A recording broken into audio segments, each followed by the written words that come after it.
Bonsoir, bonsoir. Donc je ne me représente pas vu que Yves m'a présenté. Vous m'entendez là? Parce que j'ai un écho. Ok, ça marche. Donc en 2 secondes, c'est très difficile de parler de l'intercession en 2 secondes. Tout comme je vais vous faire un enseignement, une prédication, essayer de vous parler un peu de ce que le Seigneur a fait dans ma vie. En fait, ce livre-là est un livre pratique sur l'intercession, mais en fait, c'est mon témoignage écrit dans ce livre-là. C'est ce que le Seigneur a fait et qui m'a permis d'en venir à l'intercession. Mon témoignage, je vais en parler au cours de ce que je vais dire là, donc j'en dis pas plus. Mais en fait, ici, ce sont donc les bases de l'intercession. Voilà, donc vous allez comprendre au fur et à mesure que je vais vous parler ce qu'est l'intercession, d'accord? Mais en tout cas, il y a un livre qui est à vendre au fond. Martine vend le livre au fond dans la salle, ça s'appelle l'intercession prophétique.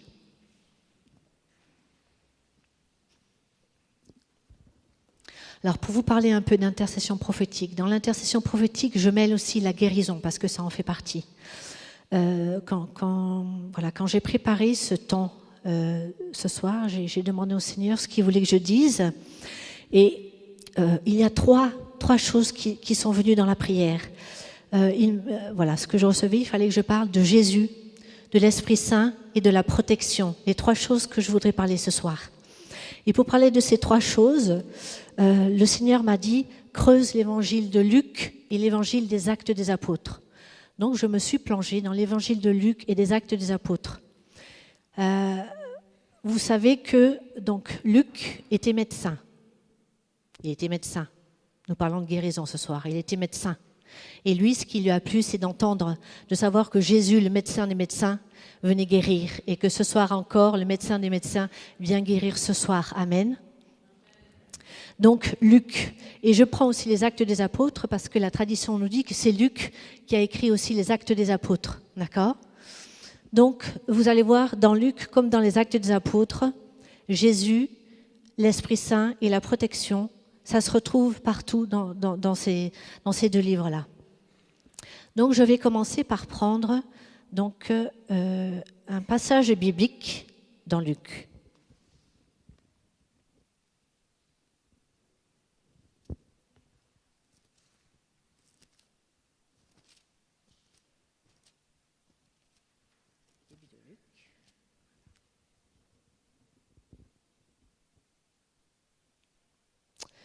Vous vous souvenez, l'ange Gabriel apparaît à Marie et lui dit ceci.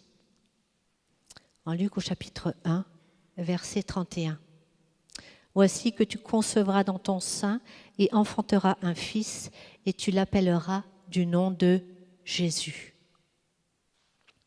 Alors le terme de Jésus en grec et en hébreu, je ne vais pas vous dire les termes grecs et hébreux pour ne pas vous en mettre plein la tête, mais Jésus ça veut dire plusieurs choses. Donc Jésus ça veut dire, vous le savez, Dieu sauve, ça vous savez. Donc dans Luc, il n'est pas spécifié directement que Jésus sauve, mais on a au moins 3 endroits dans Luc. Donc quand Marie va visiter sa cousine Élisabeth, vous savez, Marie va avoir ce qu'on appelle le Magnificat, qui dit comme ça, mon âme exalte le Seigneur et mon esprit exulte. Voilà, vous avez la traduction en Dieu mon sauveur.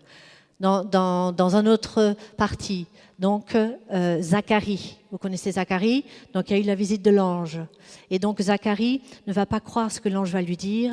Et donc Zacharie va être muet jusqu'à la naissance de Jean-Baptiste. Et il va y avoir ce cantique très beau de Zacharie qui va dire « Béni soit le Seigneur, le Dieu d'Israël, qui a visité et racheté son peuple.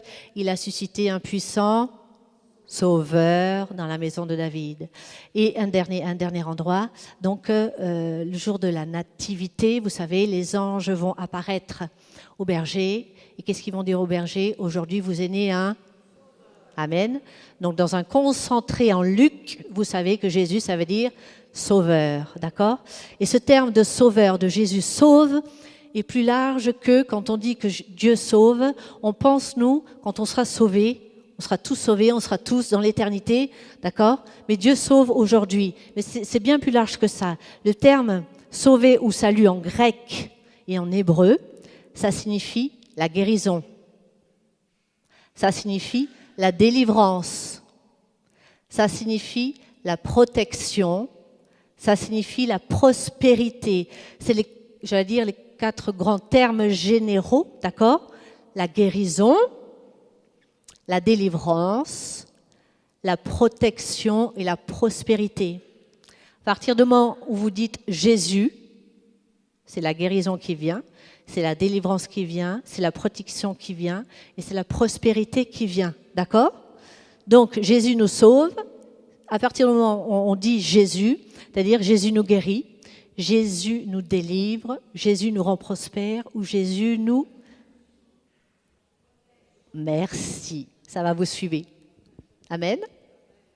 Maintenant que vous avez compris ça, vous vous tournez vers votre voisin et vous lui dites « Jésus te guérit ».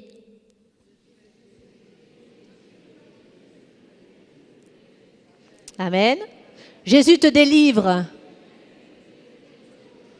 Amen. Jésus te bénit. Amen. Et Jésus te protège. Amen. Donc, maintenant que vous savez ce que veut dire le nom de Jésus, à partir du moment où vous dites Jésus, vous devez vous attendre à ce qu'il y ait des guérisons, à ce qu'il y ait des délivrances, à ce qu'il y ait que vous soyez protégés et que vous soyez bénis, prospères dans tout ce que vous entreprenez. Amen. Donc ça, c'était dans l'évangile de Luc. Dans l'évangile de Luc, il y a aussi, quand on parle de Jésus, il y a une autorité qui était sur Jésus. D'accord? On a les pharisiens et les scribes qui sont étonnés parce que Jésus enseignait avec autorité. Ils sont étonnés parce qu'aussi Jésus, quand Jésus chasse des démons, il le fait avec autorité. Quand Jésus guérit les malades, il le fait avec autorité. Et cette autorité lui a été donnée par son Père. D'accord? Il y a une autorité qui est sur la personne de Jésus.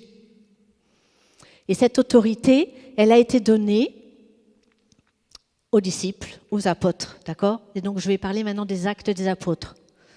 Les actes des apôtres, dans les actes des apôtres, les apôtres avaient compris ce qu'ils possédaient, le nom de Jésus. Je vais vous lire un passage pour que vous compreniez ce que ça veut dire. Alors, je vais dans les actes des apôtres. Je tourne ma Bible. Alors, au chapitre 3. Le chapitre 3, c'est, vous savez, Pierre et Jean vont à la synagogue et à la porte de la synagogue, à la belle porte, il y a un homme qui est malade et qui fait l'aumône. Et puis Pierre, comme ça, va fixer son regard sur lui et il va lui dire ceci. De l'argent et de l'or, je n'en ai pas, mais ce que j'ai, je te le donne. Au nom de Jésus-Christ le Nazaréen, lève-toi et marche. Et le saisissant par la main droite, il le releva. Il n'a pas dit simplement lève-toi et marche, il a bien dit au nom de Jésus. Amen. Donc eux, ils savaient qu'en disant le nom de Jésus, en priant dans la puissance du nom de Jésus, il allait se passer quelque chose. Amen.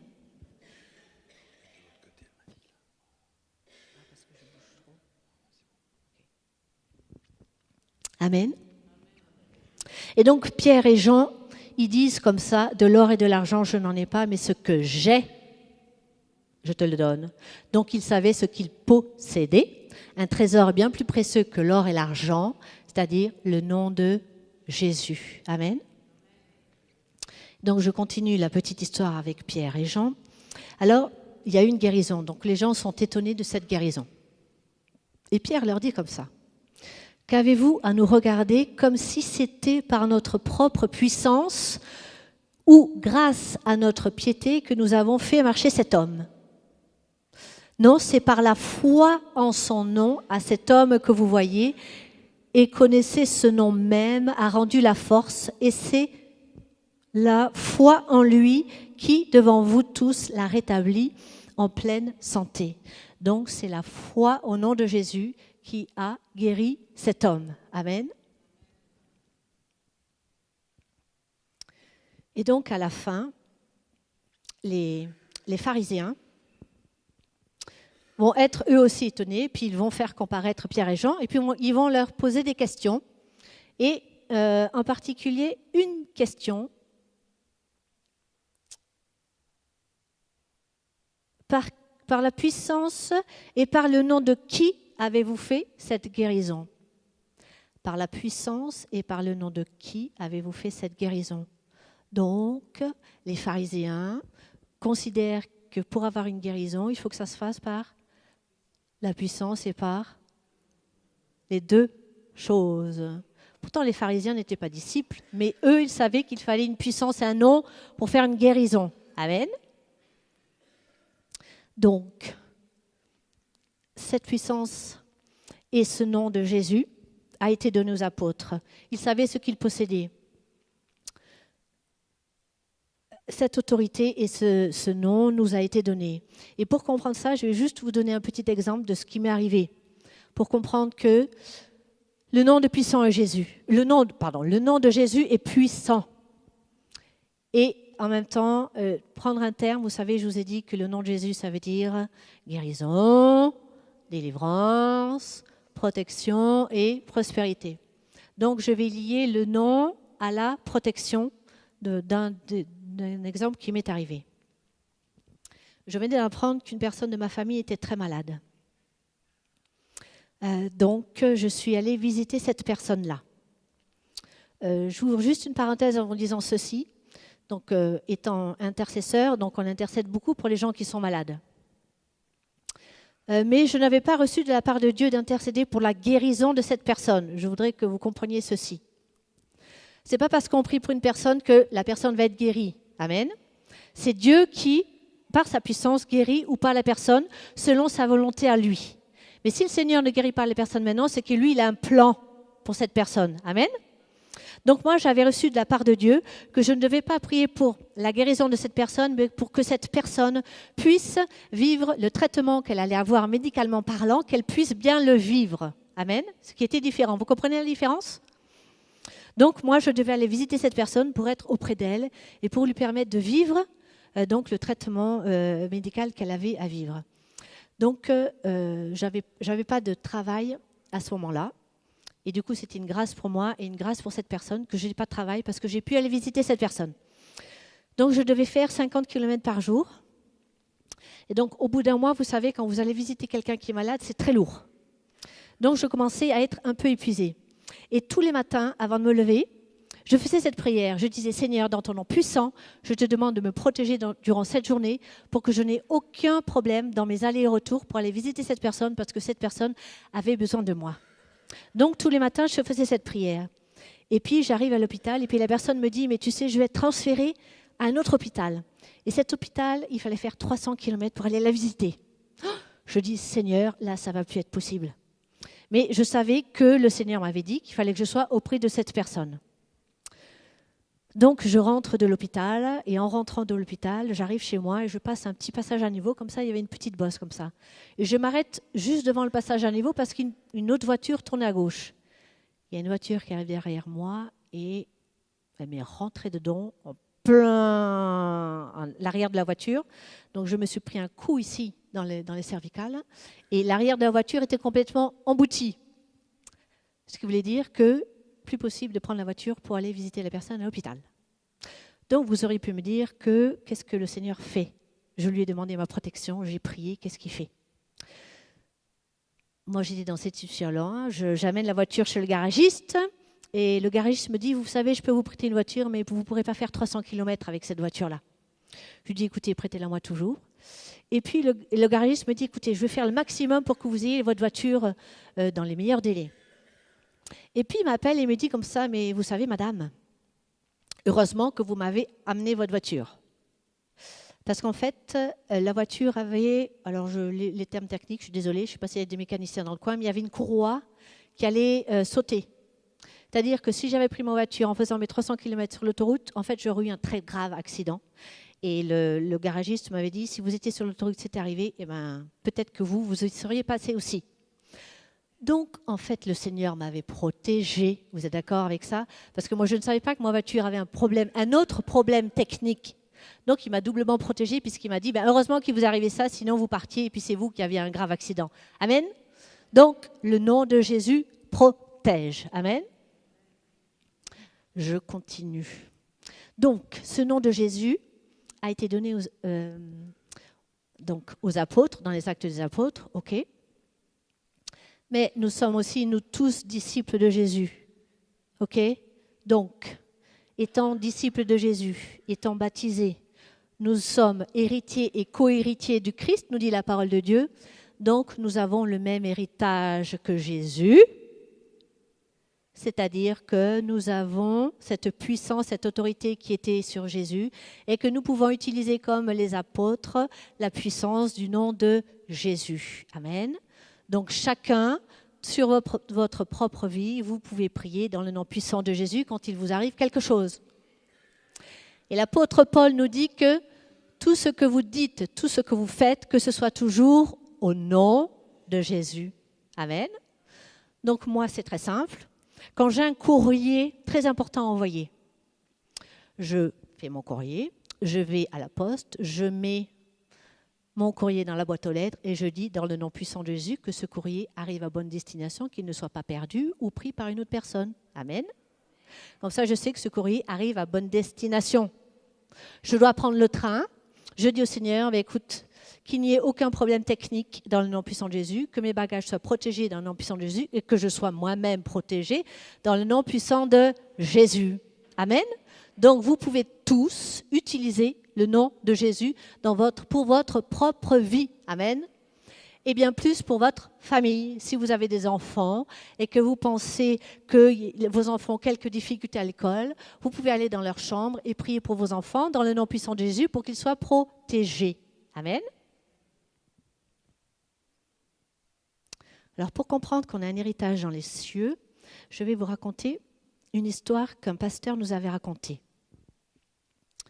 Une femme d'un certain âge, grabataire, et qui sentait que ses forces étaient en train de partir, appelle le pasteur pour que le pasteur vienne prier auprès d'elle. Donc le pasteur rentre dans la pièce où habitait cette personne et en voyant la pièce, il voyait vraiment que la personne n'avait pas vraiment de grands moyens et qu'elle était même, elle n'avait pas beaucoup de moyens pour manger, donc elle était malnutrie. Donc le pasteur rentre. Et puis, donc, il va au chevet de cette personne-là, et puis il se met à prier avec elle. Et puis, les yeux du pasteur s'arrêtent sur un cadre qui était accroché au-dessus du lit de la personne. Et puis, il lui dit comme ça, est-ce que je peux un peu plus regarder le cadre qui est au-dessus du lit? Alors, la personne lui dit, oh oui, mais faites très attention, j'y tiens beaucoup. Alors, le pasteur lui dit, expliquez-moi, qu'est-ce que c'est que ce document qui est encadré? Alors, elle lui raconte qu'elle avait été gouvernante auprès d'une personne qui était très riche pendant une 50aine d'années. Et puis, donc, à la mort de cette personne riche lui avait donné ce papier-là.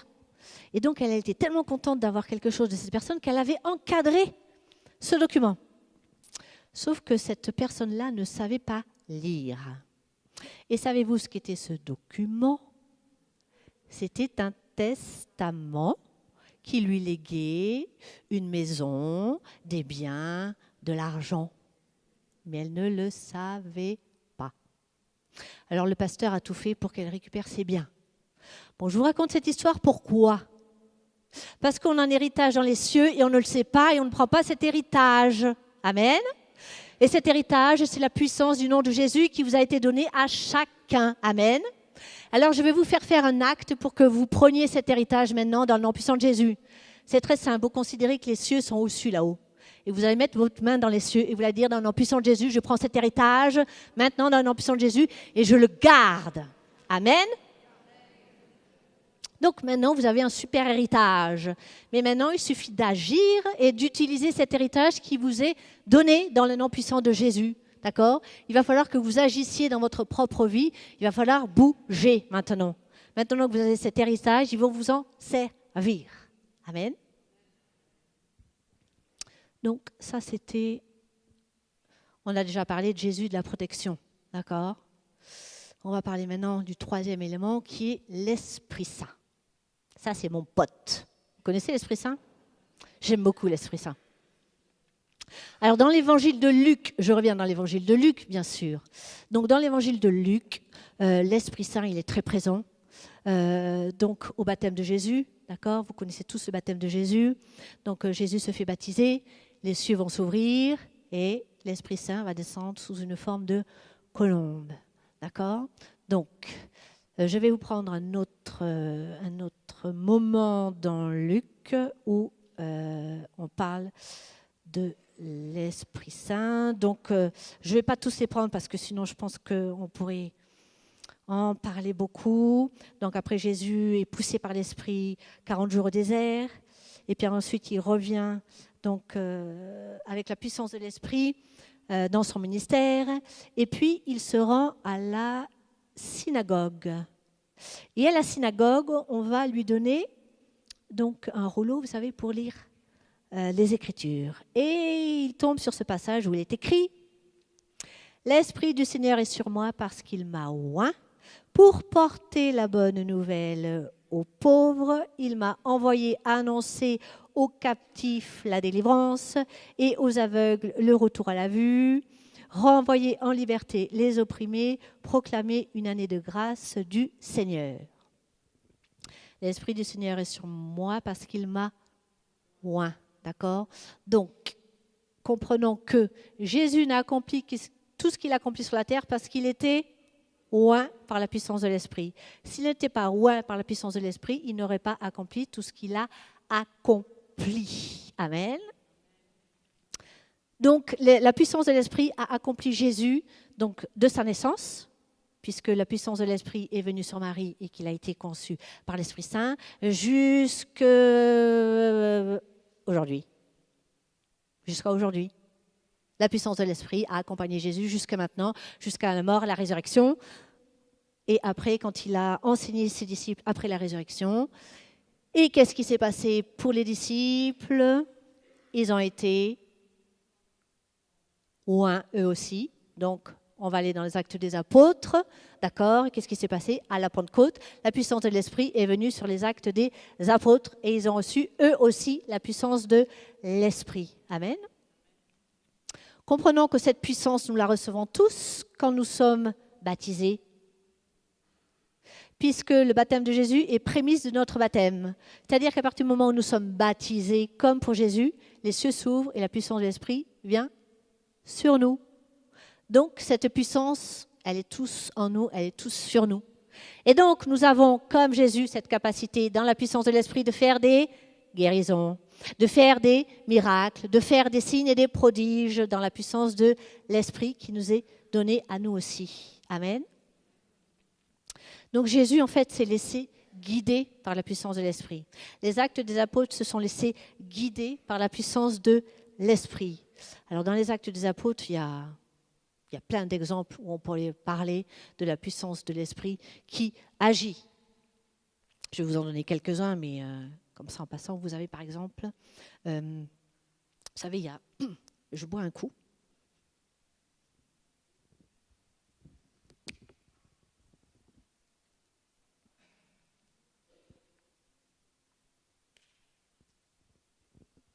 Vous avez Paul et Silas qui sont en prison. Vous vous souvenez de ce récit?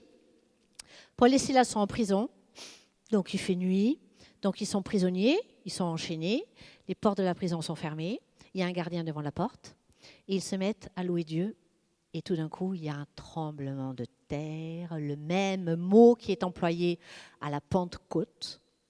Donc, vous savez, vous vous souvenez du bruit de la Pentecôte? C'est exactement le même terme grec qui est employé ici. C'est pour nous spécifier que la puissance de l'Esprit était ici, agissait ici, et que par les louanges de Paul et Silas, la puissance de l'Esprit est venue. Et qu'est-ce qui s'est passé? Les portes de la prison se sont ouvertes, les chaînes sont tombées, et ils ont été libérés. Ça, c'est la puissance de l'Esprit. La puissance de l'Esprit vient nous délivrer, vient nous libérer. Amen. Donc, dans les actes des apôtres aussi, vous avez Paul qui voulait aller, je ne sais plus dans quel lieu, Père, vous allez peut-être me dire, où l'Esprit Saint empêche Paul d'aller en Asie. ou en Macédoine, enfin je ne sais plus dans quel endroit, en Macédoine, ok. Donc Paul est empêché et c'est l'Esprit Saint qui l'empêche d'aller jusque dans ce lieu. Donc c'est encore la puissance de l'Esprit. Donc on voit que dans les Actes des Apôtres, la puissance de l'Esprit est à l'œuvre. Donc l'Esprit peut dans chacune de nos vies faire comme il a fait avec les Actes des Apôtres, vous guider, vous mener, vous dire non, là il ne faut pas que tu ailles là, là il faut que tu ailles là. Tu avances, tu n'avances pas. C'est ce que faisait le peuple hébreu, vous savez, dans le désert. Ils étaient menés par la colonne de feu, la nuée. Okay, c'était Dieu qui était présent là. Quand la colonne avançait, ils avançaient. Quand la colonne s'arrêtait, ils s'arrêtaient. C'est aussi simple que ça avec le Saint-Esprit. Le Saint-Esprit vous dit vous avancez, vous avancez. Le Saint-Esprit vous dit non, pas là, ou faites ceci, faites cela. Voilà. C'est la simplicité de Dieu. L'Esprit Saint nous guide. Je vais juste vous raconter une petite histoire comme ça. J'avais été invitée dans une ville pour parler de l'intercession. Et puis au début de la louange, le Seigneur me montrait une vision. Et cette vision, il y avait une percée dans le ciel. Et je voyais un rayon de soleil qui venait sur nous. Donc ça allait sur chaque personne comme ça. Donc je voyais la puissance de l'Esprit qui tombait sur chaque personne. Et ce qui était très beau, c'est que en tombant sur chaque personne, la luminosité était différente d'une personne à l'autre. Vous savez, c'est comme quand il y a un rayon de soleil qui passe à travers un diamant. Vous savez, il y a toutes les couleurs, toutes les facettes. Et bien, ça faisait ça. Et je voyais vraiment la puissance de Dieu qui descendait sur chaque personne. Et je disais aux personnes, mais vous savez, vous avez été vraiment guidés par l'Esprit Saint pour venir ici. L'Esprit Saint vous attendait ici parce qu'il avait quelque chose à vous dire. Et je leur disais comme ça, je vois l'Esprit Saint qui descend sur vous, sur chacun de vous, et qui est là pour vous guider. Et puis, donc, je commence l'enseignement. Et puis, des personnes arrivent en retard. Des personnes arrivent en retard, bon, elles s'assoient, et puis moi, je reparle de cette vision-là. Et puis, tout de suite après que j'ai fini de parler, il y a une personne qui vient me voir et me dit, mais vous savez, ce que vous avez dit, ben, nous, on l'a vécu là où on était. On était perdus, et puis en fait, on a vu le ciel s'ouvrir, on a vu un rayon de soleil tomber, et on savait que c'était l'Esprit Saint qui nous guidait et qui devait nous mener dans ce week-end-là. Donc, elle nous dit comme ça, on a vu la puissance de l'Esprit qui nous menait, et le rayon de soleil, ça fait, vous savez, comme quand les mages sont guidés par l'étoile. Eux, ça fait la même chose. Le rayon de soleil, ils étaient perdus, c'est comme si le rayon de soleil, il avait fait, c'est là que vous devez vous garer, et c'est là où vous devez venir. Donc ça, c'est la puissance de l'Esprit qui nous guide. Amen. Et la puissance de l'Esprit continue de nous guider encore aujourd'hui. La puissance de l'Esprit continue aujourd'hui de nous guérir et de nous mener. Donc, je vous ai parlé que donc Jésus, ça veut dire Dieu est venu nous sauver. Dieu est venu nous libérer. Dieu est venu nous guérir. Mais pour, j'allais dire, recevoir ce salut, il faut accepter à un moment donné dans notre vie, d'être, j'allais dire, des brebis perdues. D'être comme les Hébreux en Égypte qui ont crié vers Dieu. Vous savez, Dieu, il agira dans votre vie si vous lui permettez d'agir. Mais il vous faut demander à Dieu qu'il vienne dans votre vie et qu'il dise « Oui, Seigneur, je veux bien être guéri. Oui, Seigneur, je veux bien te libérer. Oui, Seigneur, je veux bien être guéri. Je veux bien être relevé. Je veux bien... » Voilà. Donc, il faut accepter d'être ces brebis perdues et à un moment donné de dire « j'ai besoin d'aide ». Et ça, c'est pas facile de dire « j'ai besoin d'aide ». Seigneur, j'ai besoin que tu m'aides. Moi, pendant très longtemps, je suis tombée dans une dépression très grave.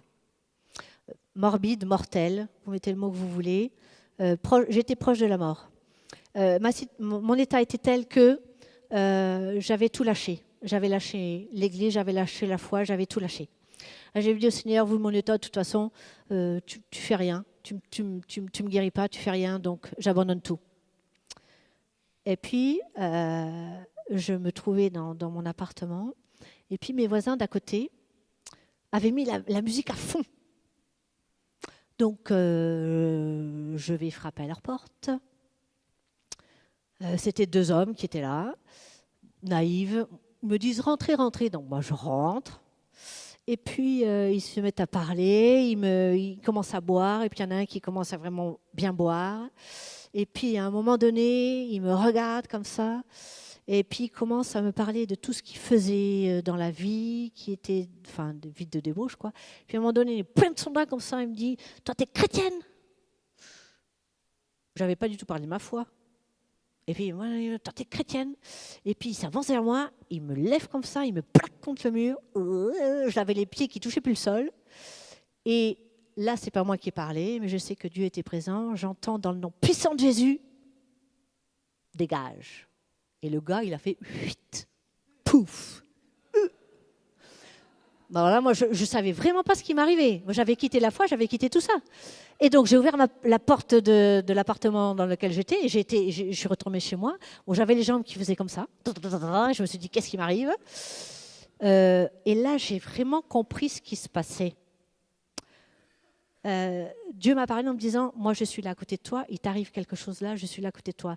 Mais n'empêche que tu vois ce qui se passe là, il y a quelque chose de mauvais qui se fait, voilà, et qui est personnifié entre guillemets, et qui fait du mal.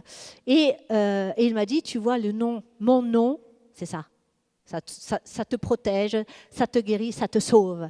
Je vous dis oui, là je crois que j'ai bien compris. Et donc du coup, j'ai raccroché au niveau de ma foi, je suis retournée à l'église, mais ma dépression était toujours là.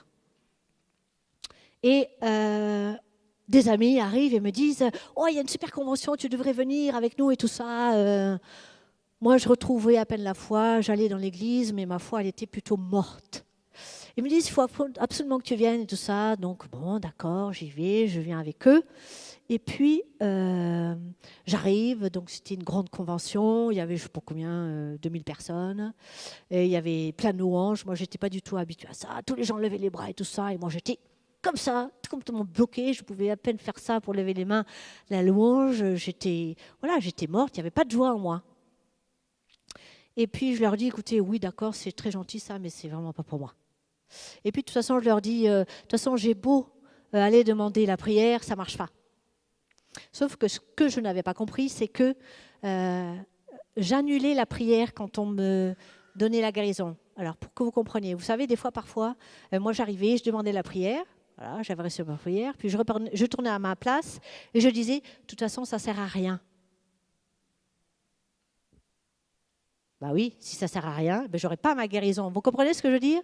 On a une attitude à avoir quand on va demander la guérison, de se dire oui, dans le nom puissant de Jésus, j'aurai ma guérison, et de repartir avec sa guérison. Mais moi, je n'étais pas du tout dans cette attitude-là.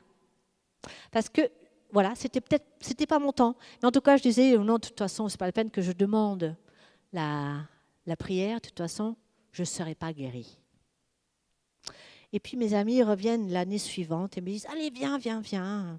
Et puis je commençais vraiment à déprimer, ça devenait, bon voilà, je dépérissais. Et j'ai dit « Ok, là, vu mon état, si j'y vais pas, je pense que j'y passe la prochaine fois. » Donc, j'ai dit « Ok, j'y vais ». Mais j'ai fait cette prière au Seigneur quand je suis rentrée dans le lieu de conférence. J'ai dit « Ok Seigneur, je veux bien que tu me guérisses, je veux bien. » Parce que les conférences d'avant, j'avais vu plein de gens qui hurlaient dans tous les sens, qui avaient des manifestations. Et j'ai dit au Seigneur, mais moi je ne veux absolument pas avoir ce genre de choses-là. Je ne veux pas qu'on se moque de moi parce que je me mets à hurler, parce que je ne sais pas quoi. Mais j'ai dit au Seigneur, je veux bien être guérie. Et j'ai dit, tant pis pour ma réputation. C'est-à-dire que je voulais bien, même si je me mette à crier ou à hurler, d'être guérie. Mais j'ai dit, ok Seigneur, fais tout ce que tu veux avec moi. Faites attention à ce que vous lui dites. Alors, il y a un prédicateur qui dit, la puissance de l'esprit est ici dans la salle. Ok, moi je ne savais pas de quoi il causait, parce que la puissance de l'esprit, je ne voyais pas ce que ça voulait dire. Et puis il dit, l'esprit est en train de visiter une personne, il est en train de lui chatouiller les pieds. Je suis hyper chatouilleuse des pieds. Et en fait, je me suis trouvée par terre avec l'Esprit Saint qui était en train de me chatouiller les pieds, à rire, mais on m'a dit pendant au moins 30 minutes. La puissance de l'Esprit était là. Mais ça n'empêche que, dans le nom puissant de Jésus, j'ai été libérée de ma dépression. Amen. parce que la puissance de l'Esprit était là, mais surtout j'avais dit au Seigneur, je veux bien être guéri. Tant pis pour ma réputation, fais tout ce que tu veux avec moi. Amen. Mais ça ne s'arrête pas là. Un autre prédicateur qui dit, est-ce qu'il y a des personnes ceux qui n'ont jamais parlé en langue, avancez-vous. Je dis, au point où j'en suis, j'y vais. Donc je m'avance devant, puis le prédicateur qui dit, ouvrez la bouche. J'ouvre la bouche. Et puis il dit, laissez faire. Eh bien, j'ai laissé faire, je me suis mis à parler en langue. En fait, le problème, c'est que je ne m'arrêtais plus. Et ça a duré 1 heure, 2 heures, 3 heures. Et je rentre chez moi, je continue à parler en langue. Et je me suis dit, mais demain, il va falloir aller au boulot. Et alors, le matin, je me lève, je continue à parler en langue, je prends mon temps de prière, des temps de prière qui duraient 1 heure, 2 heures. Je me suis dit, ok, là, je n'ai pas vu l'heure, je vais vraiment arriver au boulot, je vais me faire virer. Mais l'Esprit Saint était toujours là, j'arrive au boulot, mon patron arrivait toujours après moi, donc il n'a jamais su que j'étais en retard. Amen. Donc quand l'Esprit Saint veut parler à travers nous, il parle à travers nous. Ce que je me suis rendu compte, c'est que, en fait, l'Esprit Saint me disait, mais tu as tellement fermé ta bouche que moi, je n'ai pas pu m'exprimer. Donc, il faut que j'exprime tout ce que j'avais à exprimer à travers toi. Amen. Donc, du coup, moi, j'ai parlé des heures et des heures et des heures. Et pendant, je ne sais pas combien de temps, à chaque fois que je me levais le matin, que je prenais un temps d'intercession, je me mettais à parler en langue. Mais j'en avais besoin parce que ma vie avait besoin d'être fortifiée, d'être renouvelée, d'être remise tout en place. Voilà.